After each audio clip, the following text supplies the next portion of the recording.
Hello, everyone, and welcome to our webinar today. I'm Jean Rogers, the Screen Time Program Manager here at Campaign for Commercial Free Childhood. And I'd like to welcome you to the second webinar in our series for the new Children's Screen Time Action Network. Today's webinar, Screen Time is not a luxury issue, considerations at the intersection of digital media and poverty, with our guest, Dr. Dipesh Navsaria. So just a few housekeeping notes while we're waiting for everyone to come online with us before we begin. You'll see throughout the webinar that there'll be a sidebar where you can type questions. I'll be combining these questions with common themes and sharing them with Dr. Navsaria, and he will take some time at the end of the webinar, including up until 10 minutes past the hour. And we realize some people will have to leave at the top of the hour. We'll do our best to get all the questions in. And some may be curated by our staff, answered by our staff. And Dr. Navsaria is also willing to answer some questions offline that may not be able to be answered within our webinar time frame. So welcome, everyone. And I'd also like to suggest that you save the date for our next webinar, which will be March 22nd. Called Touchstones, Empowering Families in the Digital Age, with Dr. Kathy Massery and Kathy Keller-Jones. And I'd also like to mention our network's first face-to-face conference, which will happen here in Boston, the first time that practitioners and educators will actually be coming together to talk about reducing children's screen time and finding solutions, and that's April 20th and 21st here in Boston. You'll find information on screentimενetwork.org. So now I'd like to introduce our friend and colleague, Dr. Dipesh Navsaria. Dr. Navsaria is a pediatrician working in the public interest. He blends his roles of physician, occasional children's librarian, educator, and public health professional and child advocate. With graduate degrees in public health, children's librarianship, physician assistant studies, and medicine, he brings this unique combination of interests and experience together. He's an associate professor of pediatrics at the University of Wisconsin School of Medicine and Public Health, and it's director of the MD MPH program there, as well as medical director of the physician assistant program. Clinically, he practices primary care pediatrics with special interests in underserved populations. He's the founding medical director of Reach Out and Read Wisconsin. And Dr. Navsaria is heavily involved in both training and the practice of child health advocacy, writing and speaking publicly, locally, regionally, and nationally on early brain child development, early literacy, advocacy to a broad range of audiences. He's extensively involved also in the American Academy of Pediatrics at the state and national levels. Welcome, Dr. Navsaria. Thank you very much. It's a delight to be here. Thank you very much, Jean. Thank you for the Screen Time Action Network and to the Campaign for Commercial Free Childhood for having me come to this webinar on digital media. I'm going to take just a moment here and share my screen here and get that going. All right. Okay. So what I'll be covering today is really a mix of talking about digital media, but trying to put it in the frame of what happens with families in poverty as well, which is an area that I have a lot of clinical experience in. Because I think digital media is something that spans socioeconomic groups, but I think there's some particular considerations in terms of how this ends up affecting children and families that are living in poverty. So I'll be spending a little bit of time talking about how those considerations are different, but please do keep in mind that many of the things I share do apply to families across the socioeconomic spectrum. And of course, some of these are generalizations and not necessarily true of all families in poverty or all families that are in the United States or anything like that. That, of course, there's a lot of individual variation that we see over time.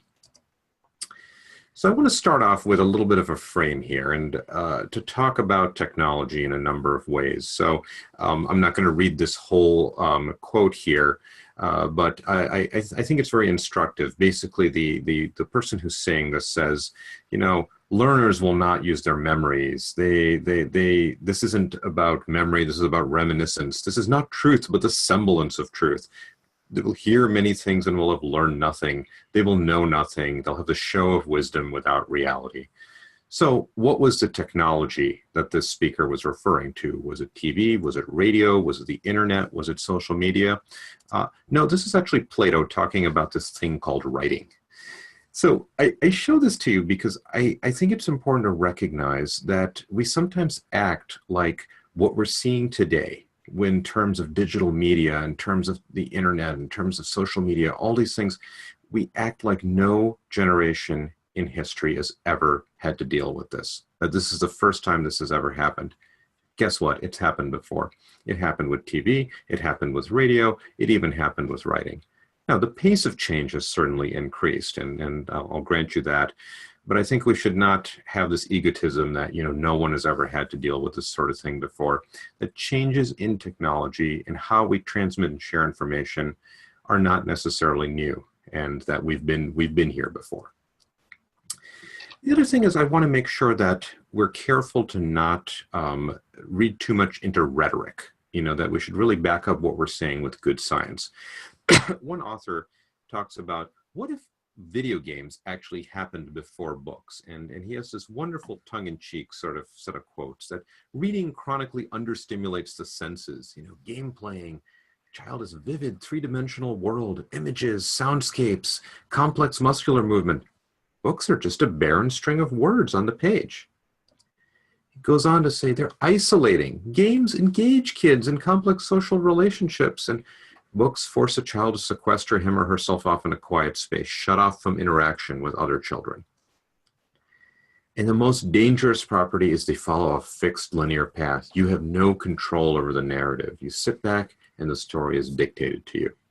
Now, obviously, the author is trying to make a point here. And the point is that, you know, we can make any technology, any activity sound awful if you pick out certain things and choose a certain way to talk about it. So I think we want to be very careful when talking about digital media and screens and technology and so on, to not just fall in for the, oh, look at these poor kids sitting here and staring, you know, and you know, and that's it. You know, and we don't talk this way as much about books and reading and so on. So we should really apply science, we should apply reasoning, and we should apply the evidence base that we have as available, as you'll see. I also want to say one other thing, which is there's sometimes this idea of digital immigrants versus digital natives. That, you know, most of us who are above a certain age didn't grow up with digital technology and we're quote unquote immigrants to this new land of digital technology, and kids now are digital natives. They've never known this idea. This is likely nonsense. And I'm just going to say that very clearly. You know, these ideas, this argument is often used to basically tell people, adopt what we're trying to push, adopt what we're trying to sell you, etc. There's actually no research saying that there's true differences between these things. And I think just be very careful when you hear this sort of argument made, because I don't think it holds any water. So let's just throw out a few framing facts about what worries us about digital media as a whole. And it's things like this, that 40% of 3-month-old infants are regular viewers of screen media.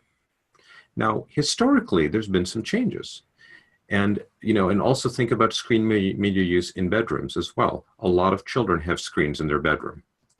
Historically, there's been some changes. Back in 1970, the average age at which children started watching TV was about 4 years of age, give or take. And now that has moved up to as young as 4 months of age. And that has been a big change. Now, some folks may say, oh, 4 years, 4 months, whatever, they're all young kids. But anyone who has any knowledge about child development recognizes, wow, that's a gigantic difference. You know, that is a huge amount of time that passes. And what are the effects of these screens at a young age? So I want to say a few words about the world of poverty. And I want to throw out some statistics here, which you may be aware of or may not be aware of. And this is for the United States as a whole. And these are 2015 numbers. They've changed a little bit, but not a whole lot in the last 2-3 years. So if you look at the United States and look at poverty rates, overall poverty, this is all people, adults, children, and all, is about 14.8%. And what's defined as poverty is the federal poverty level that's used.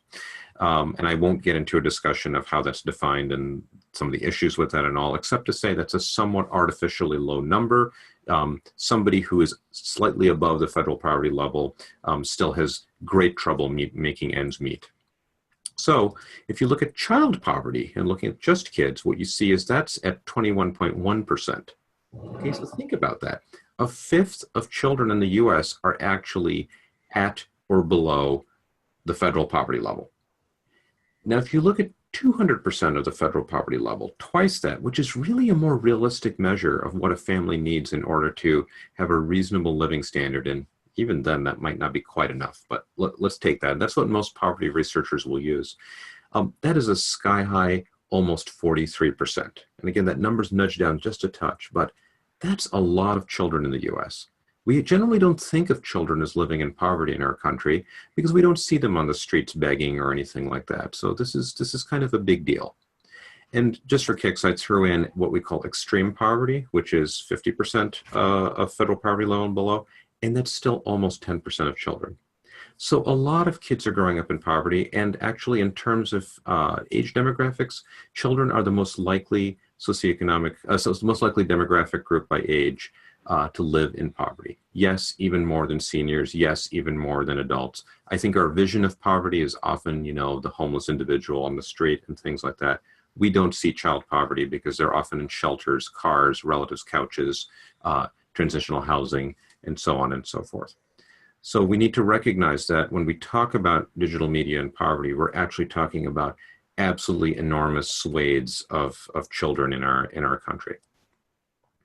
Now, poverty has improved. This is looking at child poverty at various levels, and you can see that it has varied over time. Some of the biggest drops were actually in the 60s because of programs like Medicaid and so on.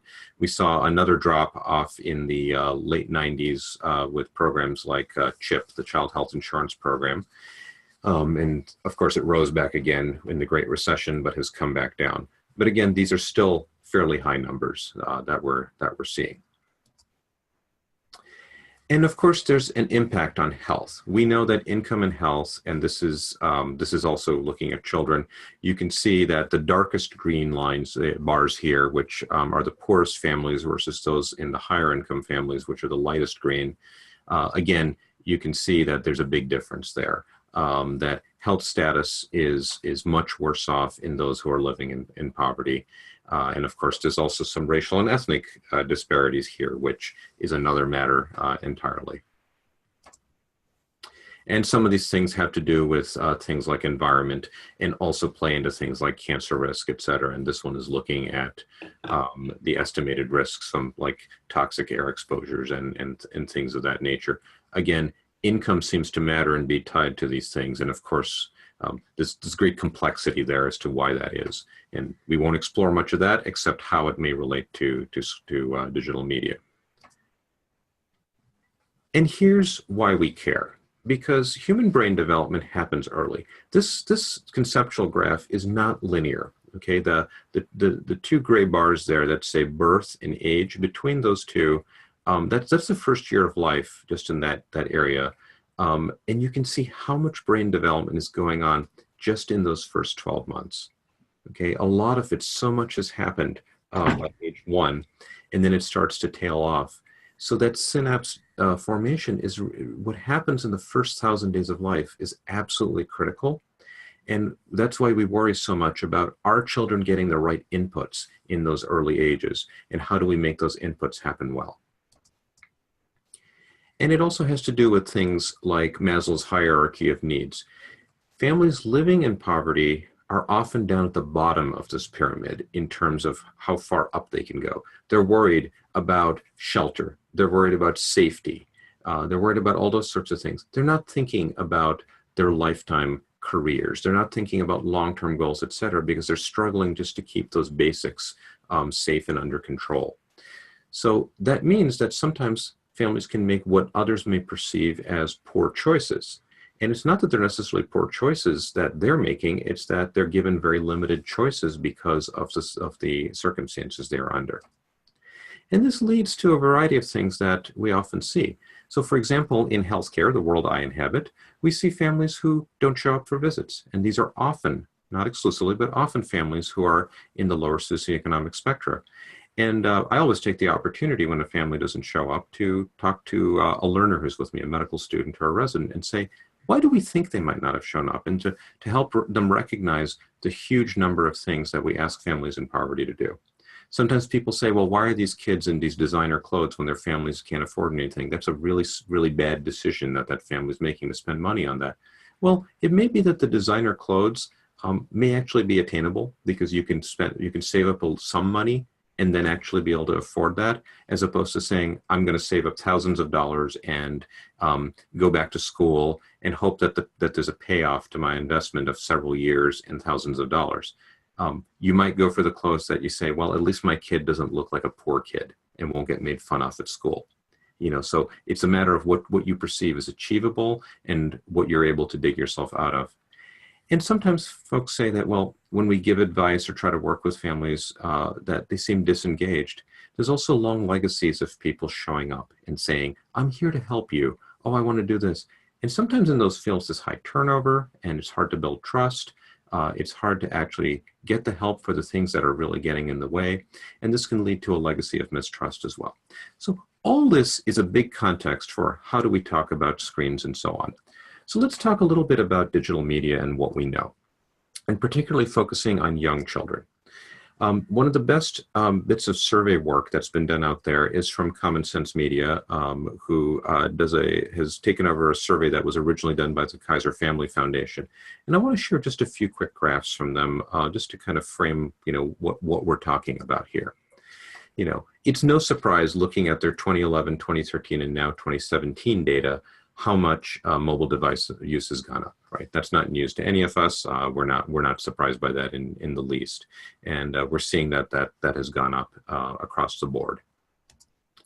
And we're also seeing that how screen media has also shifted, that we're seeing somewhat less TV use, but much more mobile device use and less of like the DVDs and so on. Again, not a surprise to any of us. And we know that young children are spending quite a bit of time using various forms of screen media, again, in this survey work. And that also has gone up in some areas, not changed a whole lot. But here's the thing, when you look at digital divide, we see that this is dropping. And digital divide is a title they used, and I'm gonna clarify that in just a moment. But you can see here the darkest green lines are higher income families, more than $75,000 a year. Lower income is below 30,000. They also had a middle income category. They left it off just so we could, see the lines easier here.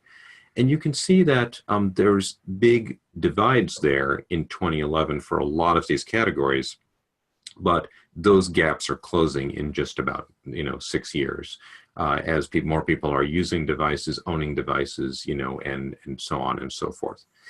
Now, I hesitate a little to use the term digital divide because, as you'll see, I don't actually think young children having a digital device or not having a digital device, more accurately, is a problem.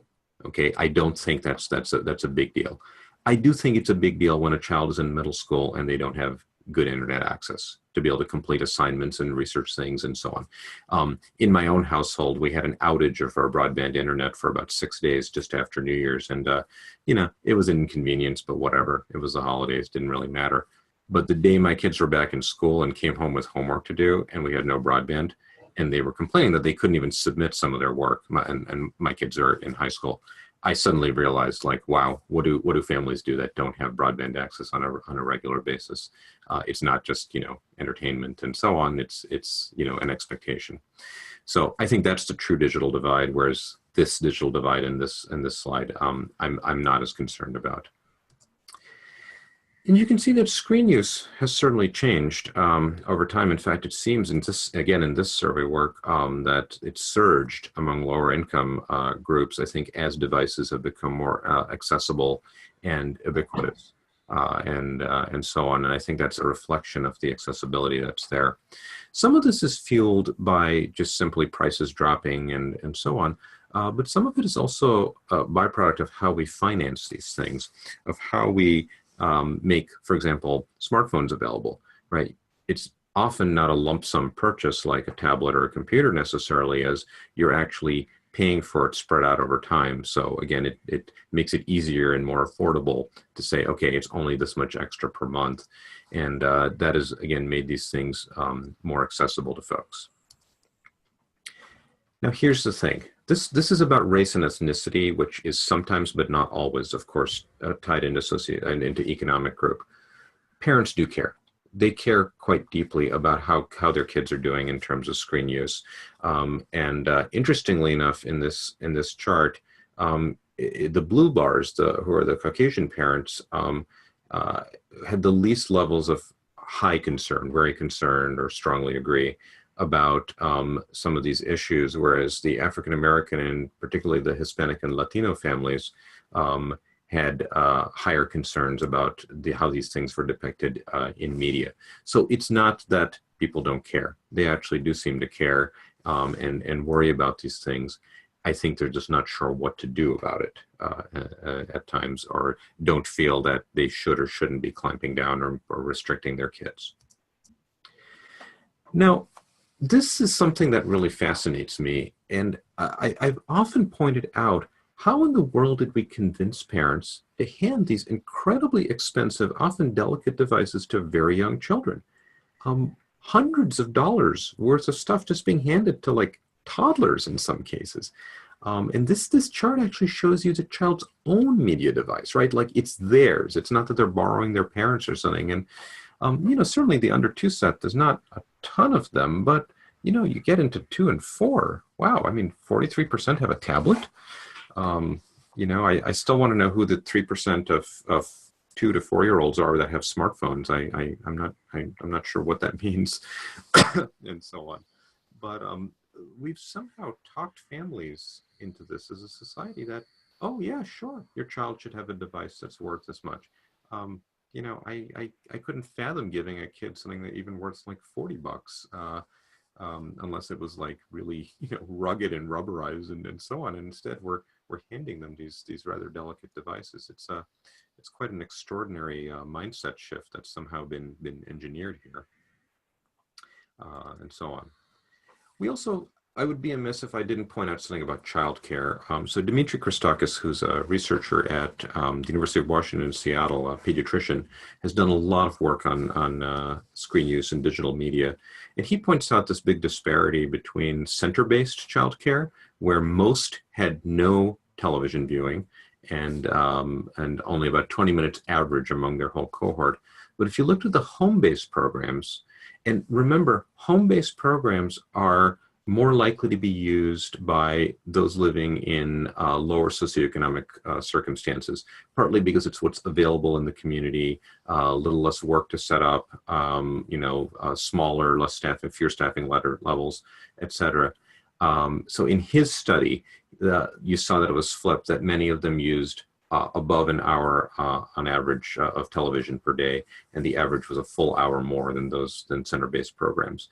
So we also need to think about not just parents, but also other types of caregivers, including those who are being paid to take care of children and offer presumably high-quality early education settings. So here's the issue with screens of various sorts, is that they displace things. For the most part, it's not that the screens are going to melt the child's brain. There are folks out there who are convinced that they're doing something bad to the eyes, or that they're doing something wrong inherently in and of themselves. And the data is just not there to really support that in any meaningful way. But this displacement effect is what's really key. Kids are not playing as much in terms of creative, self-play, interactive play, things like that, or it's displacing their sleep, and that's causing significant issues in terms of their fatigue, their learning, and so on. And this displacement effect is probably the single largest effect that digital media has on young children's brains that is really deleterious to them. So the more time they're spending with screens, they're not interacting with those around them. They're not doing that back and forth. And it's nurturing, responsive interactions with loving people around them that drives development.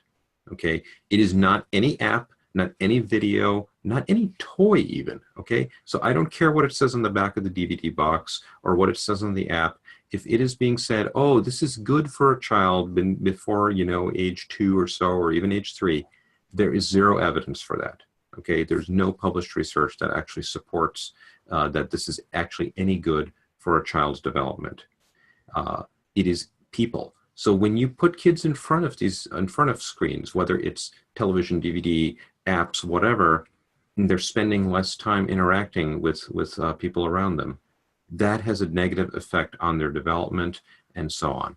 This also includes co-viewing, because there's less conversation, there's less direct back and forth that happens, even if you're sitting there watching something with your child. I want to be clear. It's not a cardinal sin to have your child in front of a screen for a few minutes, in small amounts. But these small amounts often become more and more and more, also because, as we'll see, some of the addictive potential of how these things are designed in order to keep children's interest. Even audible TV causes issues. One thing I hear often from families in my practice is, oh, yeah, the TV's on at home, but he doesn't watch. My toddler doesn't seem to pay attention to it. And you'll see why that's true. However, we know it cuts down on child-directed language from women and men in the environment. 636 fewer words on average from women in the environment, 134 fewer words from men. And before you think that the men were somehow more protected against this, the men were saying less to begin with. So it's just statistically, it was about the same on a percentage basis. So audible TV also cuts down on how much language kids are hearing. The less language they're hearing, the fewer opportunities they have to develop their vocabulary, develop those neural connections that are so important. So I tell parents, turn the TV off. Please turn the TV off. Yes, if you're not actually actively watching it, please turn it off, because sometimes these things are going for hours and hours and hours. And over time, that adds up to many, many fewer words they're hearing over the weeks, months, and years. And of course, as I mentioned, sleep issues, the delayed language acquisition, and it is habit forming. Kids are creatures of habit. They like routine.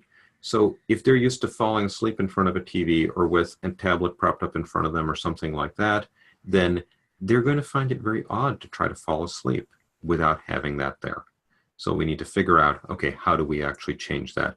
And again, for many families who are struggling with moving from home to home, or they may be going from shelter to transitional housing to relative's couch or whatever the case may be, sometimes the only bit of constancy that they're able to do is actually put their kid to bed with a tablet. Because that bed has changed, that room has changed, that place has changed, the times may even changed that they go to bed. So we also need to recognize that it may be the one little bit of routine that that child is holding on to. And we may need to think carefully about the context this family is in, right? We may not need to change that screen use behavior immediately, but kind of note it down and say, okay, let's get this family stabilized, and then we can work on that a little bit down the road, because it may be the only thing that's actually staying consistent for that child in a sea of so much change. Okay, so what does the research actually show us about screens? We know that high quality television programming, and so much of the research has been around TV because it's been around for so long. And there are some benefits for kids that are older than 2 years. We see things like improved social skills, or we see good language skills, or school readiness. So where do we see those sorts of things? We see it in programs like Sesame Street. Sesame Street has been well studied. It's been around a long time. We have some pretty good long-term data from that. They use this magazine format. It allows them to be flexible, have variety, and they can repeat some certain things, which, lends itself to a child paying attention. This is all intentionally designed as a way to be able to do things in an educational format. And even then they worried, the U.S. Commissioner of Education was worried about whether learning programs would actually hold the attention of young children, including those in poverty from deprived homes, as he put it, in competition with animated cartoons and shoot-'em-ups, as he said. However, though, Under 2 years, there can be those deleterious effects, even from things like Sesame Street. And here's why. This is a fact that I think the general public doesn't know about. And I talk to families about this when I'm having at least a somewhat extended discussion about media use. Young children remember and learn better from a live person than they do from a video. And we have good research showing that there's something about a live person that they seem to be able to engage and retain knowledge and understanding. And it doesn't happen if they see those exact same things being done by the same person in the same way, but on a flat screen. So that's why when parents say to me, oh, my toddler doesn't pay a whole lot of attention to TV. It's like, yeah, I know they don't, right? We have research showing that. I just told you that. So what is it that happens? Somewhere between 18 to 30 months, depends on the child, there's this developmental shift that occurs where they're able to start paying attention towards screens and TV and all those sorts of things that are going on. So then, why are parents putting their kids in front of quote unquote educational media, whether it's apps or other things? And I will say that I think that it is families that are in, where the parents have had poor educational attainment themselves that are particularly vulnerable to this, okay? I had a mother who was homeless in our newborn nursery, had just given birth. I was rounding on the weekend, didn't know where she was going to follow up for sure, so I thought, let me just talk a little bit about read to your newborn, try to take this opportunity, just kind of plant the seeds for that, because I didn't know who was going to see her on an ongoing basis. Let me at least talk about reading a bit. And she looked at me and she proudly said, oh yes, my mother is going to buy us the Your Baby Can Read DVDs. And of course, inside I'm just horrified, because those are expensive, they are useless, they are marketing to parental anxieties and nothing else. And of course, this mother is homeless, right? She doesn't have resources. And as a family, like her mother was going to spend valuable dollars buying them something that's garbage. And and of course, I told her that gently and explained why, and told her that, she was the most important person for her child's learning. She wanted to do the best possible for her child. She wants her child to have a brighter future, so they're not dealing with homelessness and all these things that they're facing as challenges. But they're being preyed upon. They're being preyed upon by marketers. So I think this becomes particularly acute. It's not just a family spending some of their disposable income. They are often spending valuable dollars on something that has no benefit for them or their child. So having said this, I just told you, young kids don't pay attention to these things. Why are they flocking to this educational media if it doesn't seem to work? Well, because first of all, they hear the marketing. They hear quotes about how this video will teach your child about all these things, language, logic, details, and more. Or it'll enrich them through poetry, music, and nature. Where are these quotes from? These are actually packaged quotes from baby Einstein, which is, again, another useless bit of marketing preying on parental anxieties. Parents will hear things like this, that there's so much education in this video and interesting images. They're so interesting, they seem to hypnotize. This is actually a parental testimonial from baby Einstein. So what's going on here? Because when you do put a kid in front of these things, a young child, they do sit and watch. But I just told you that children don't pay attention to what happens on screens. So how do I explain that discrepancy? It's through something Pavlov described in 1927, the orienting response. You're driving by a field, there's a bunch of cows, birds, whatever in the field. Everything's calm, quiet, and then there's a loud noise in another direction. What do they all do? They turn and look. We do this well as humans, right? You're in a room, there's a loud noise in the back, everyone turns and looks. That orienting response, if you can kick that off by changing the stimulus, changing it extensively, then children are going to turn. They're going to turn, they're going to keep on watching, waiting for the next new stimulus that occurs.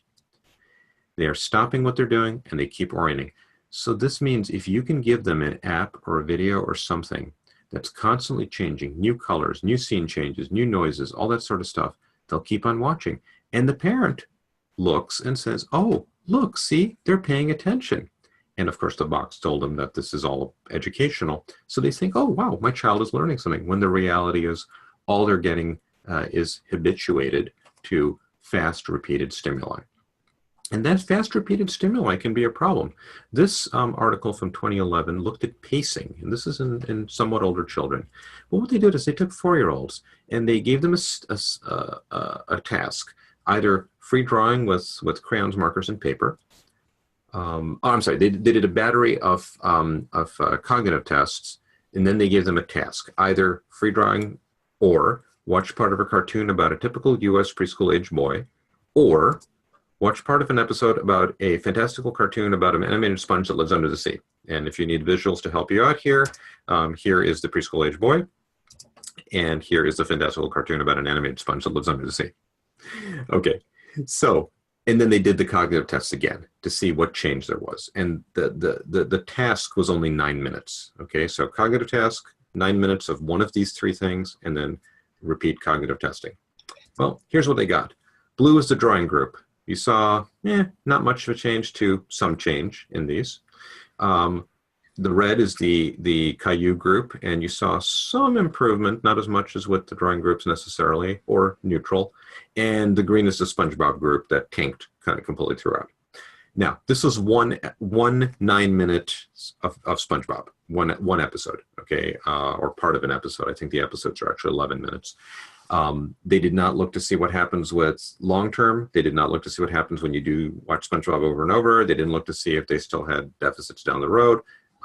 So take it for what it's worth.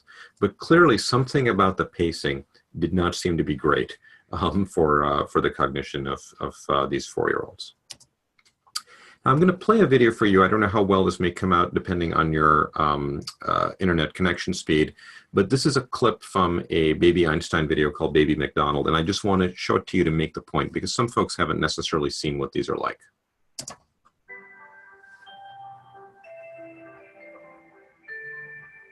And there's just music, no voice, so you can see how there's these images, a farm, cows, farmer, okay, great, there's the cow.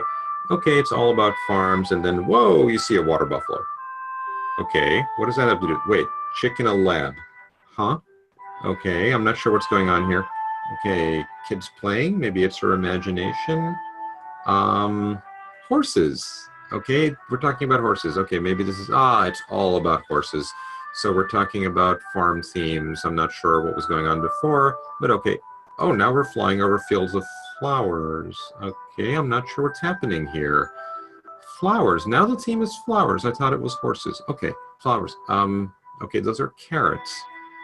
I'm not sure what's going on here. Wait, now we're back in Southeast Asia. What's going on here? Okay, a combine. You see how many scene changes there were? How many different themes just going over and over and over? This is deeply confusing to me or anyone else. There's no narrative, there's no explanation. It goes so quickly you can't even talk to your child about what they're seeing. This is predicated on scene change, scene change, scene change, scene change in order to basically keep that kid watching. There is no knowledge in this in isolation. It is simply there to just keep them occupied, and that's a problem. So why is media so powerful? Because when children spend time around media, we really see that there's a lot of things that occur. They learn through observation. They learn what the secret world of adults is like. And I always laugh that if they really heard what the secret world of what parents talk about after the kids are in bed, they discover it's primarily about their mortgages and taxes and boring things like that. They learn these new scripts for different types of interactions, gender roles, conflict resolution, courtship, sexual gratification, and so on. So we have to be careful about what we're putting them in front of and what sort of message is being sent. This is not to say that all media is bad, right? There can be very good messages sent, but we need to think about what it is that kids are being exposed to. Now, there are some interventions out there. This is another piece by Christakis. He really publishes a lot on this. They did a randomized controlled trial, and they said, you know what? Children imitate what they see on screens. We are not even going to try to reduce hours, and at that time, the focus was on hours of use. But let's focus on content, and let's try to encourage things like co-viewing. So they had researchers do one home visit. They did some mailings, including, at the time, they used DVD clips and some follow-up calls.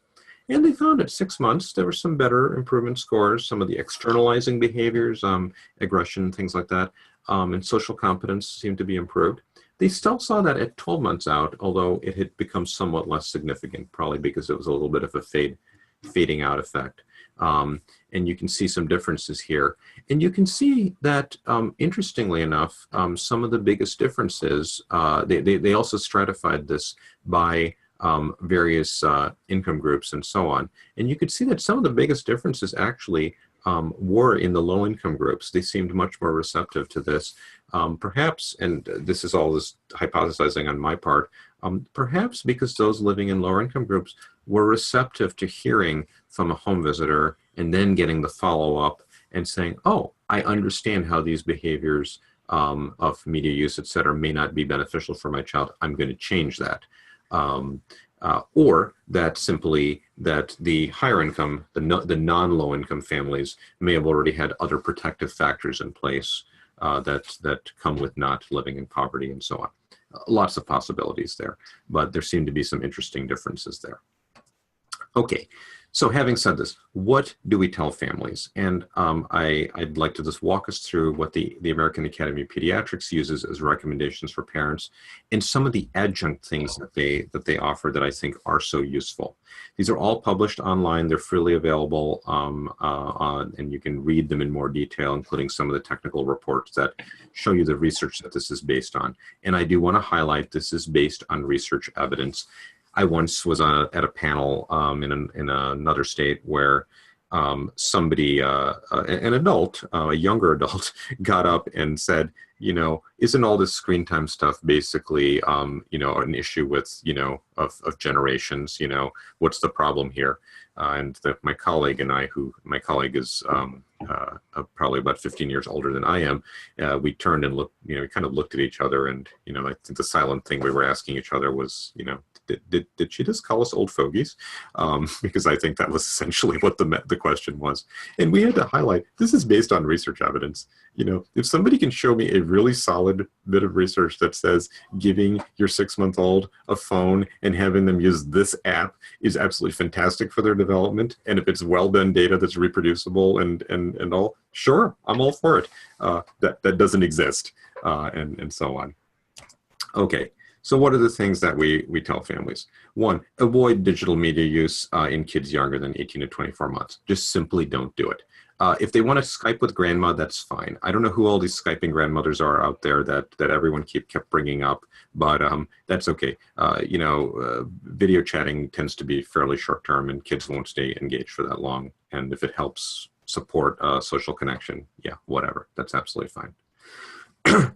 If they're a little bit older, if you want to introduce digital media, and that's an if, not you must or you should, that's an if, choose high quality programming, use that media together with your child. That together piece is really important. Don't just hand your child a tablet or a phone or whatever, or let them sit in front of the TV on their own.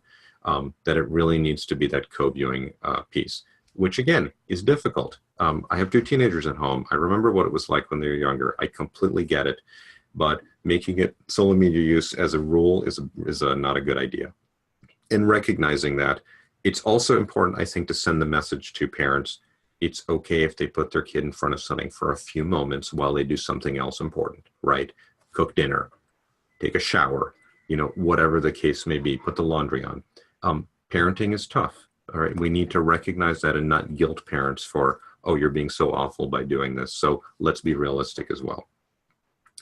For kids that are preschoolers, limiting it to no more than an hour a day, and the hour is just really kind of a rule of thumb to kind of really send the message, this really shouldn't be a whole lot. Co-view, help them understand what they're seeing so they understand it, and help them apply it to the world around them. So again, this requires a lot of engagement and work on the part of the parent, but that's the point.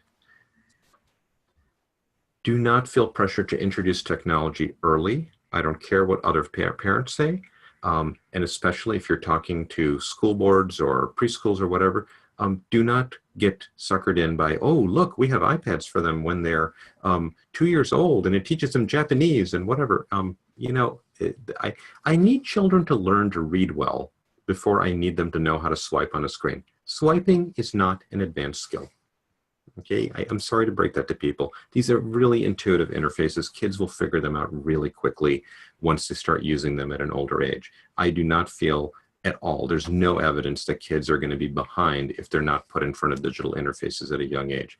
I didn't have a computer until a home computer until 7th grade, and I have no problem making my computer go and do things, and so on. Kids will figure it out. Avoid those fast-paced programs. The kids don't seem to understand them well anyway. Avoid apps that have a lot of distractions, on-screen ads, lots of other things going on the screen. And of course, stay away from violent content. And you may think, who would put their kid in front of violent content? I have several patients who are getting therapy for post-traumatic stress disorder because someone thought it was fine to put them in front of a horror movie at a very young age. And it's happened more than once. People blow off violence and thinking that their kids are just fine. And then what ends up happening is that they don't make the connection between the aggressive behavior or the nightmares or whatever that their child is having. Turn off those devices when not in use. We discussed that. Avoid using media as the only way to calm a child. Okay, and this is really important. I think there are special times where you might need to reach for media, right?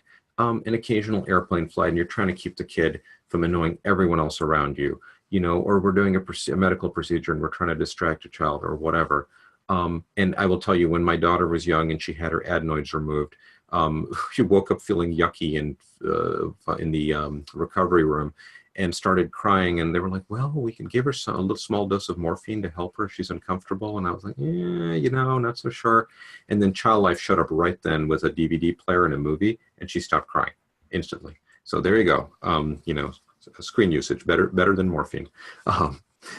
But if media is what you always reach for, it makes it hard to set limits. And also kids may not learn to regulate their own emotions as a result. So reaching for media as the only way to calm a child is not a good plan in general. Monitor their content and what apps are used or downloaded. Make sure you know what they're using. My kids are in high school, and I still, when they want to download an app, and by the way, for the record, my kids did not get smartphones until they were in high school. They were convinced they were the last children on the planet to have phones. You know, I said, tough, they survived. But they want to download an app, it generates a request to my device, and I have to approve it, just so that way I have a sense of what they're asking for, and keeping an eye on that. And helping educate them. One time my daughter asked for a social media app that I just wasn't real sure about, and I just told her, let's talk about this tonight. And it gave us an opportunity to have a conversation about appropriate use and how it could be misused and whatever. I still ended up approving it, but it gave us a chance to have that discussion.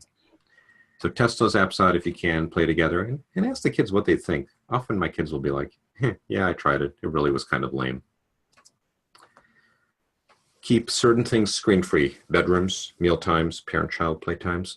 So this is particularly true of families that live in chaotic households, coming and going. This spans the socioeconomic spectrum, but I see it also particularly in lower socioeconomic status families where they're searching for ways to keep their child occupied, and it's turned into the screen is always there, including at night, including in the meal times, et cetera, et cetera.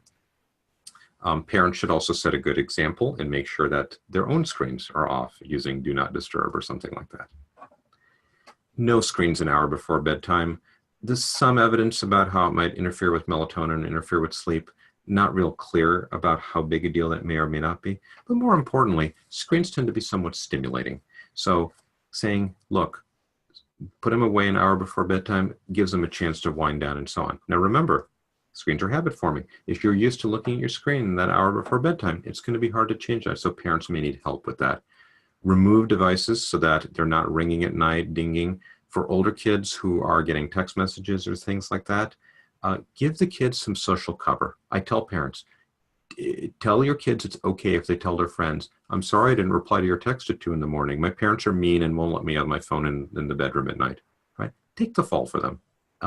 And then that way they don't have to say, you know, it really bugs me when you text me at 2 in the morning because I'm trying to sleep, and so on. And it's okay to be the bad guy as the parent. And then consider using the AAP's Family Media Use Plan, which is on their parent portal, healthychildren.org. And I'll show you a few screenshots from that. They have a couple of things. One is a media time calculator. You put in your kid's name. It doesn't save any info. It's just to generate something that's printable. So this is a family of 3 kids. You can pick the age range they're in, and then it shows you this big bar. And this is what they start off with. It tells you how much sleep a child that age should be getting. And then you notice this big section that says screen time. Now, obviously, that's ludicrous, right? Your 2 to 5-year-old should not have 11.5 hours of screen time. They also throw in an hour for physical activity or sports. But you notice all the other things are set to 0 initially. And then they want you to fill in, okay, how much time in the day is spent on meals and how much is spent, on personal care, like, showers or brushing teeth or whatever. How much is family time? How much is reading? How much is school? And as you add those up, it takes it out of the screen time. They don't take it out of sleep because, see, the thing is, when there's excessive screen use, it's often coming out of sleep. And it helps families realize, hey, wait a minute. You know what? Once we actually sit here and do the math, there's really only like an hour a day during the school week that our kid really just should be on a screen just for entertainment. So, fine. We'll just call it an hour and not a big deal, and so on and so forth. So it's a nice calculator. The second piece I really like, which is the contract. And what that does is, again, same thing, name, age range, whatever, and it generates this list of age-appropriate suggestions. I want to highlight these as suggestions for rules. And so for this says, screens are not allowed in, and you can checkbox stroller, bedroom, etc. And it gives a little explanation for each of these things to kind of say why is that a possible rule. Families then decide. This is great because it sets up a discussion. And I'm telling you, for me as a busy pediatrician, I don't have a lot of time. I'm not going to be able to sit there and negotiate a whole quote unquote contract with the family. But I send them to this website. And by the way, this whole website's available in Spanish as well. And then they can go through and have this discussion, and then they can print it off. So for that older kid, they can say, hey, look, this is what we agreed to. And there's all sorts of things, including some positives about when we decrease screen time. Now we're going to have more time to do this and this and this and this to help it not just be punitive and negative and no, but to say, look at what you get to do as a result. And so on, and setting up rules about what you do when you're actually on screens, and so on and so forth. And then finally, just to mention, the AAP also said to industry pretty clearly, stop making apps for kids younger than 18 months until you can prove it and prove it well. Okay, no advertising, no unhealthy messages, because kids can't tell the difference. Okay, it is developmentally, you're preying on them. It's unethical to advertise to them as a result. And then a few messages from a related symposium the AAP did. Media is just another environment. It can be positive or negative. Parenting has not changed, right? Just because it's digital doesn't change parenting. Please still set limits, teach kindness, and be involved. Do good role modeling. Remember those responsive, nurturing relationships. The content matters and the quality is more important than the quantity. Use the reliable resources to help guide you. Co-engage because your perspective influences kids. Make sure they get good and structured playtime.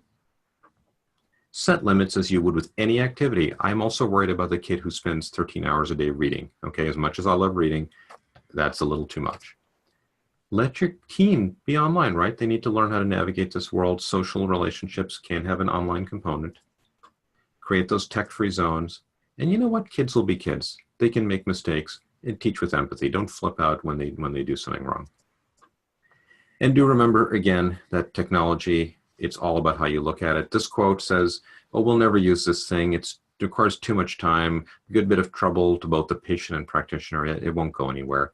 What is this medical device? This was the Times of London in 1834 talking about the stethoscope, which obviously is heavily used by healthcare providers today. So, with that, and of course, don't forget to read. It is one of the best things we have out there for good brain development, and reading aloud to your young child is one of the best activities you can do for their long-term educational success. Up there are my email address and my public-facing social media links. Feel free to follow along with the things I post about these sorts of items, healthcare policy, et cetera, et cetera. So with that, I'm happy to take questions. Thank you very much for your attention.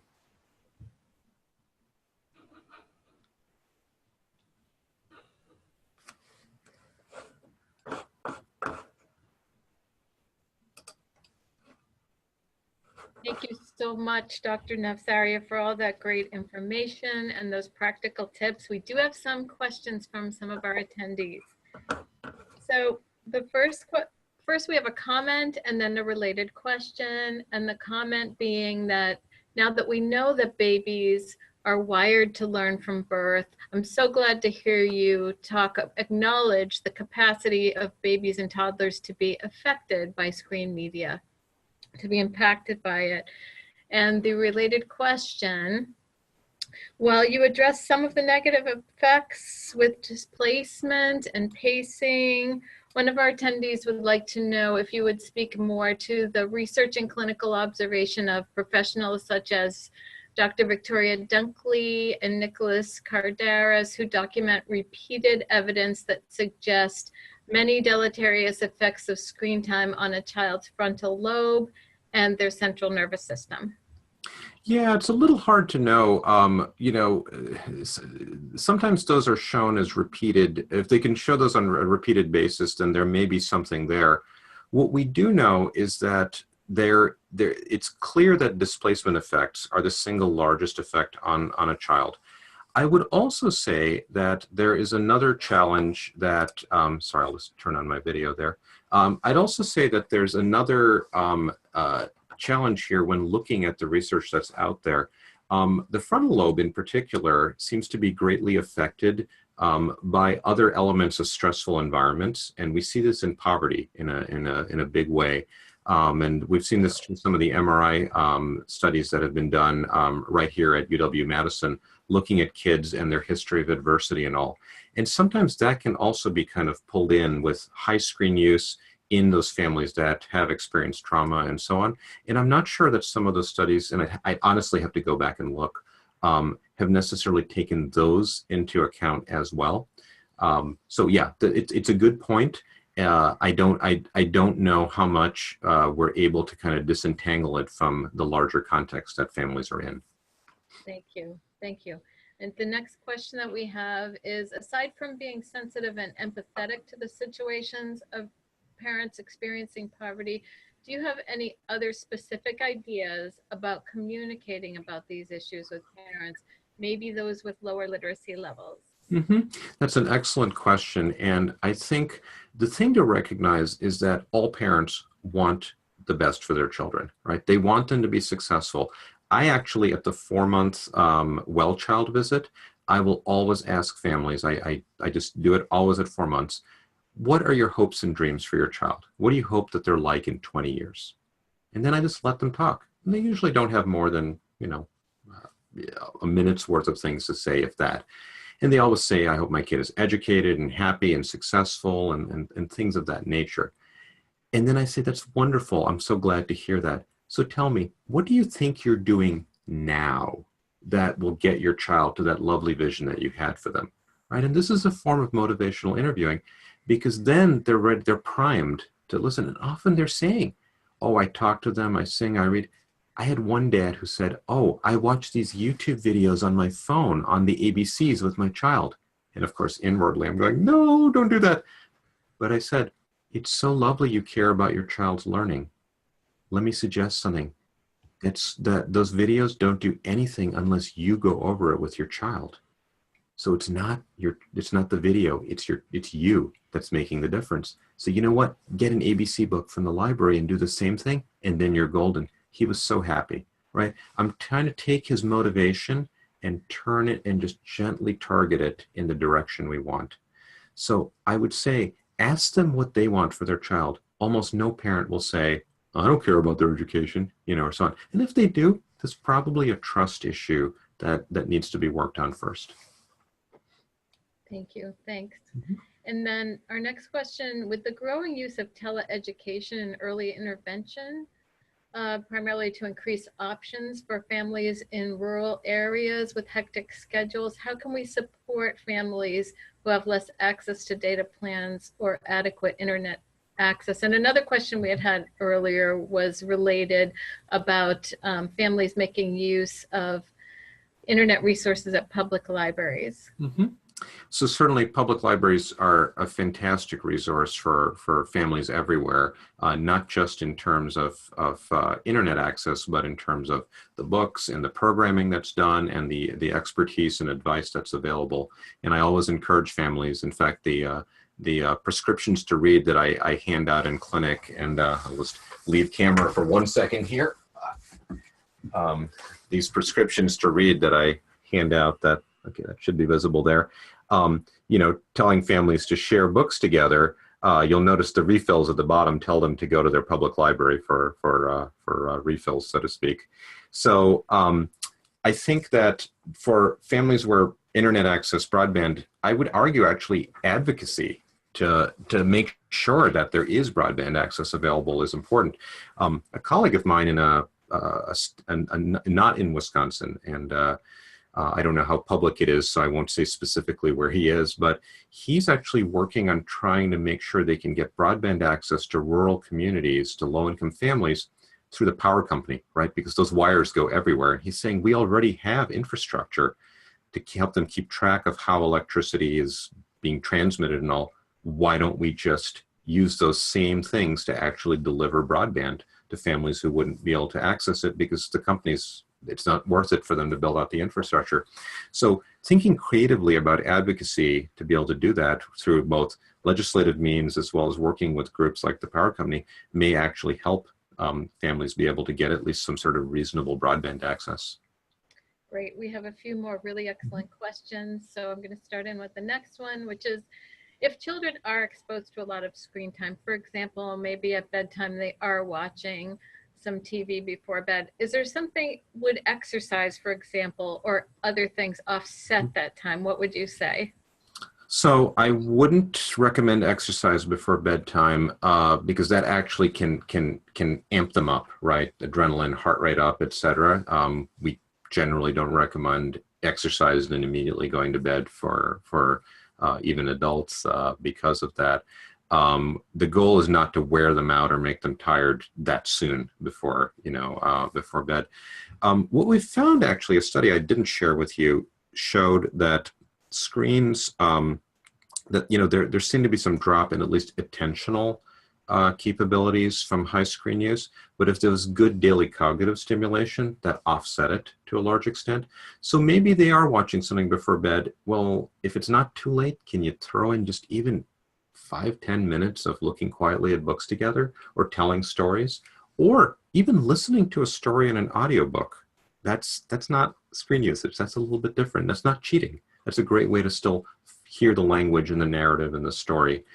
So I think that offers a set of options that are at least brief and might kind of help a child kind of come down and calm down into sleep.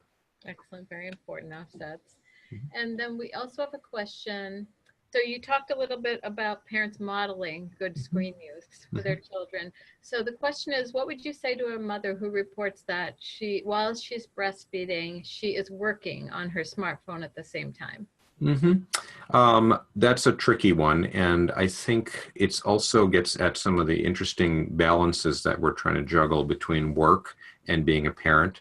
And I will tell you, when my children were young, I had many such moments. I still do remember occasionally trying to respond to email with one hand while holding my son in the other hand and feeding him and so on. And there was a moment, I was actually in library school when my kids were young, and there was a moment I remember I was finishing frantically this final project on children and reading and how it was good for their development, and my son came toddling up with a book in his hands and held it out to be read to, and I said, no, I don't have time to read to you because I'm working on this thing on how I'm supposed to be reading to you. Okay, I'm just going to let my brain explode here, right?